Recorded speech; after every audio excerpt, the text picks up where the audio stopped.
Hello, I'm Hannah. I grew up in an Amish community in Lancaster County, Pennsylvania, and today I want to talk about something that might genuinely surprise you: Amish gardening. Most people think of the Amish and picture horse-drawn buggies, plain dresses, and candlelit evenings without electricity. And yes, that's part of it.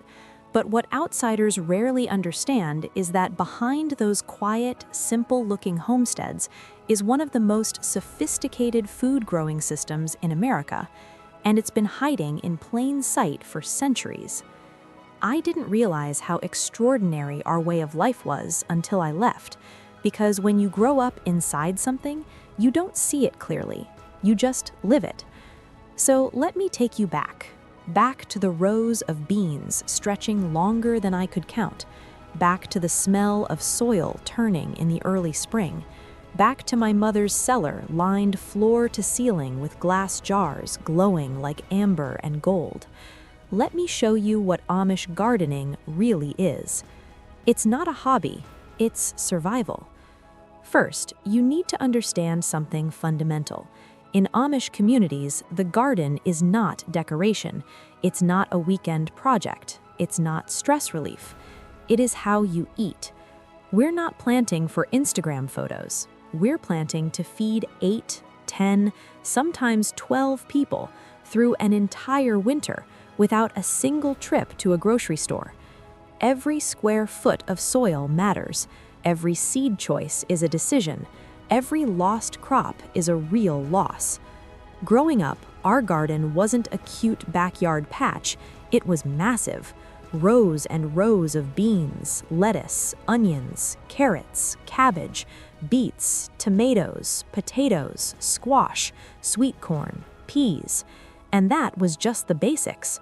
My father would walk those rows every single morning before the sun got high, checking leaves, checking soil moisture, checking for early signs of trouble. It was his daily ritual, his meditation, though he'd never use that word. The garden wasn't separate from our life. It was our life for much of the year. Secret number 1, we plant for storage, not just for taste.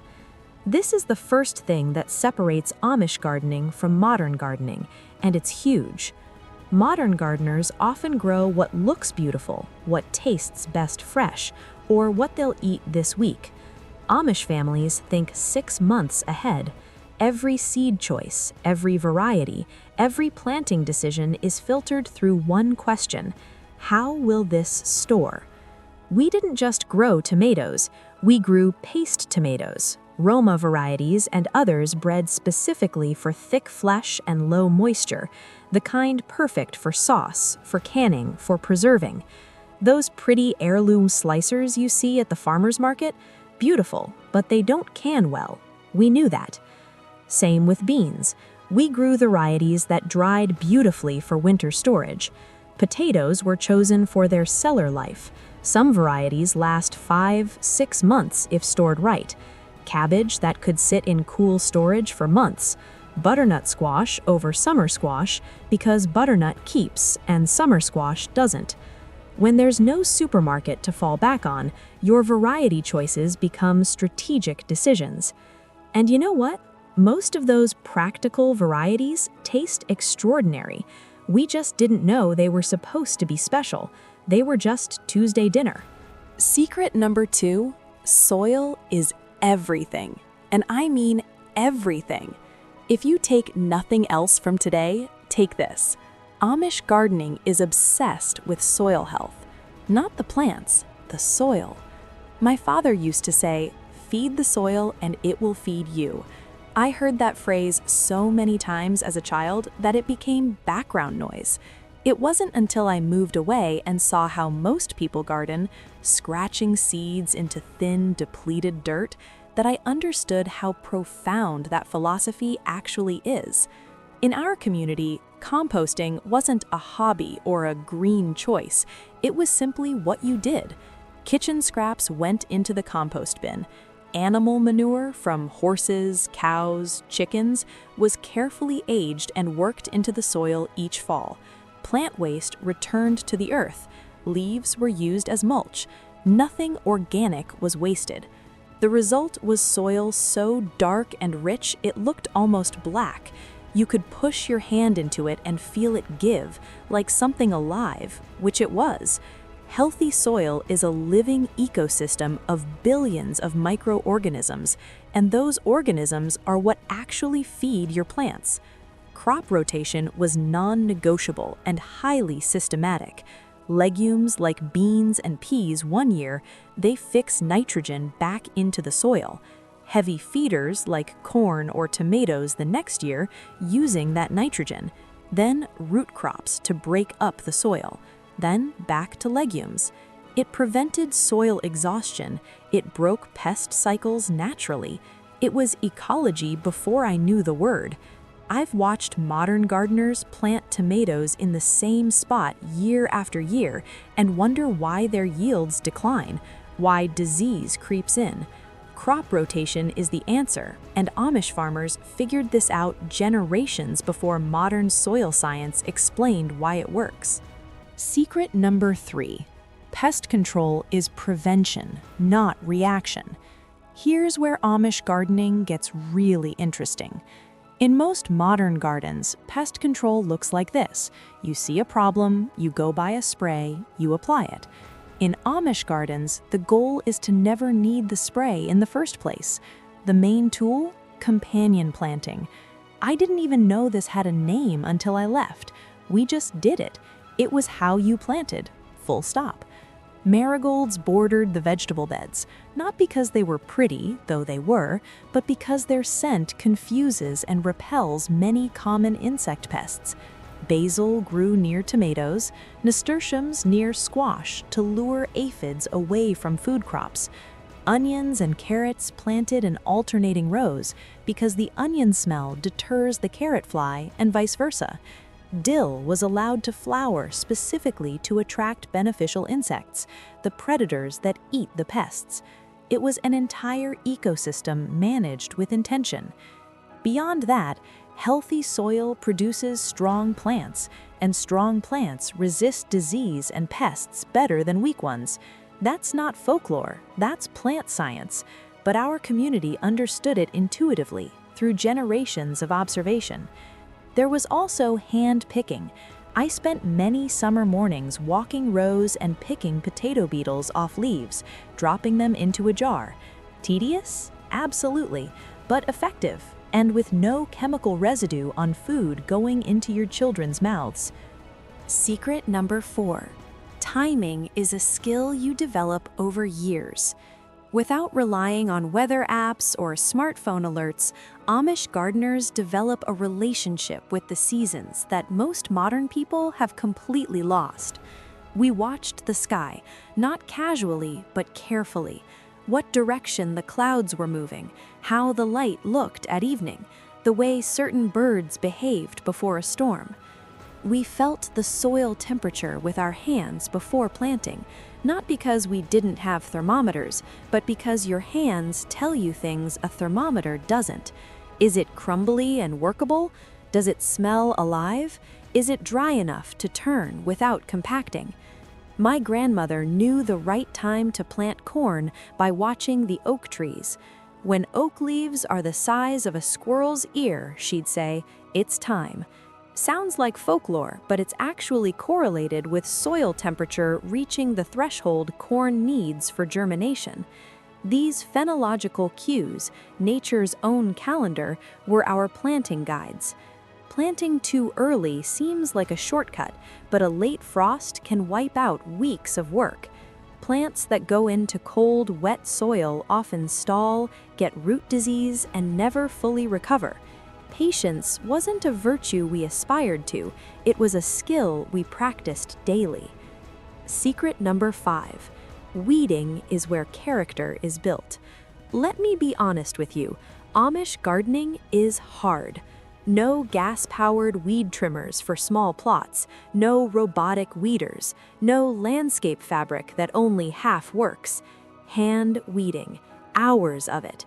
Early mornings bent over rows while dew was still on the leaves and before the heat came on.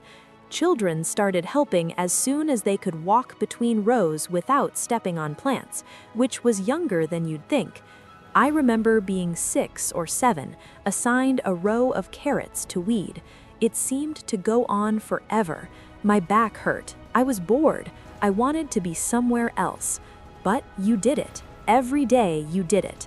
And here's what I didn't understand then. That work was teaching me something no classroom could. It was teaching me that effort and reward are connected, that food doesn't appear from nowhere, that if you want to eat in January, you sweat in July. When you have physically worked for your food, put hours of your body into it, you don't waste it. You're grateful for it. A jar of green beans isn't just a jar of green beans, it's hours of your summer. It means something. I think that's something our food system has quietly stolen from us. Secret number 6. Seed saving is a living library. This is one of the most profound differences between Amish gardening and modern gardening, and it's one most people never think about. Many Amish families save seeds. Not some seeds, not occasionally, religiously, year after year after year. The best tomato of the season gets chosen carefully, allowed to fully ripen, its seeds scooped out and dried and labeled and stored for next spring. Same with beans, squash, peppers, flowers. Many of these are heirloom varieties, open-pollinated plants whose seeds grow true, the same as the parent. Some of those seed lines have been passed down through families for generations. Grandmothers handed them to daughters. Neighbors traded them like treasures. What this creates over time is remarkable. Seeds that are adapted to your specific place, your local soil, your climate, the particular frost patterns and rainfall cycles of your valley. Those plants, over decades, become quietly tuned to where they grow. It's sustainability at its most fundamental level. No seed catalog required. No supply chain. No company owns the right to grow what you're growing. Just seeds, soil, and continuity. Secret number 7. Scale means community. Even small Amish families tend to grow more than they personally consume, and this is intentional. Surplus is currency. If one family's cucumber crop is abundant and another's corn is better than expected, they trade. Informally, naturally, generously. One neighbor's cellar stocks complement another's. This informal food-sharing network creates something that no grocery store can replicate: real food security, rooted in relationships. If your crop fails, your community has you. That's not charity, that's how it works. The garden doesn't just feed your family, it feeds the bonds between families. Secret number 8. Harvest is only the beginning. Now, the part outsiders rarely see. Most people think gardening ends at harvest. Amish families know that's where the real work begins. Canning season is one of the most intense periods of the year. Imagine an entire kitchen transformed.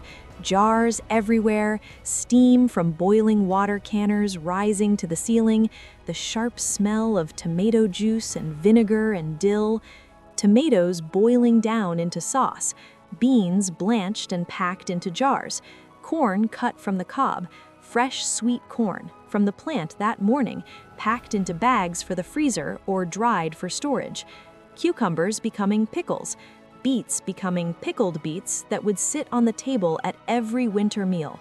It is hot, exhausting work, the kind that makes your back ache and your feet swell.